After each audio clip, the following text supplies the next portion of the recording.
Hi, I'm Norm Poltenson. I'm the publisher of the Business Journal, and I'd like to share a thought with you today based on President Obama's speech on July 13th. That happened to be a Friday, and the president was on a campaign swing, and he was in Roanoke, Virginia.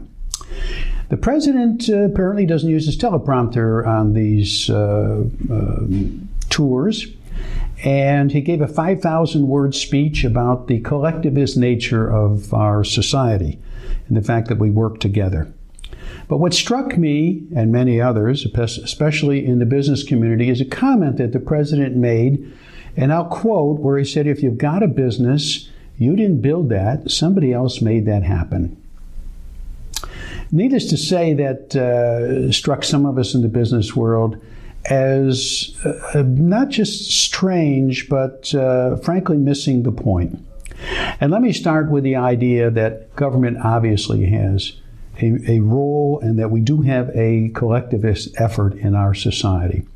First of all, government's main role is safety and security. I think that's what our constitutional framers had in mind, and it's been that way for well over 200 years. Secondly, government has a role in infrastructure.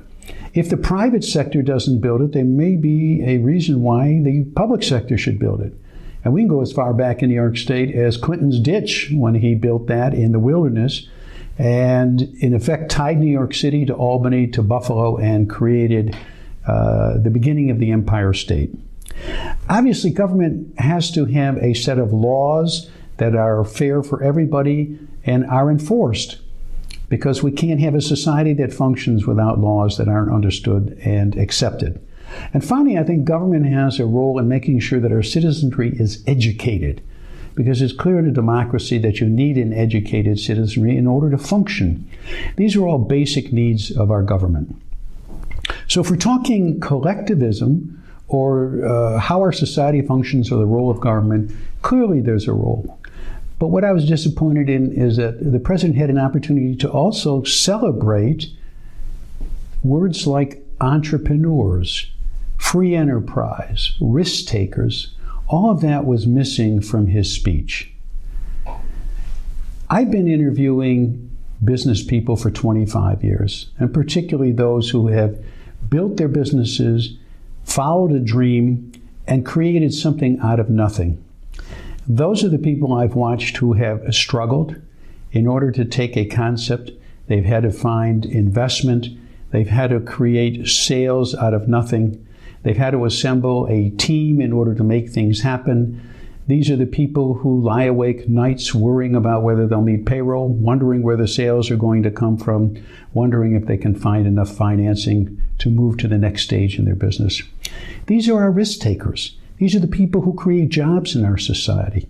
These are the people who give back generously of their wealth to make this a better society.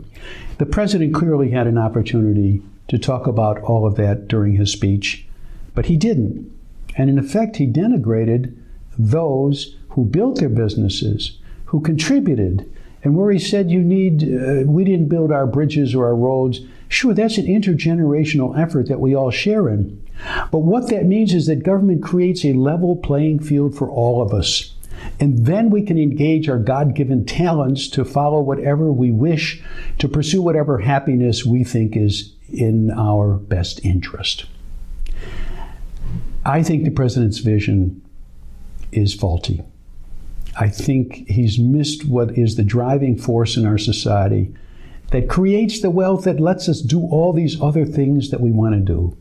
You can't have a not-for-profit without having created wealth somewhere that supports it.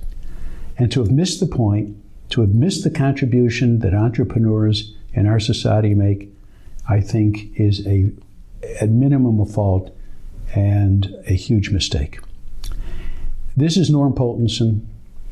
I have a vision that's very different in our society. I have a vision where entrepreneurs are given the opportunity to flourish to their maximum, because when that happens, society grows, gives us all opportunities, and frankly, lets us all share in the wealth. Thank you for listening.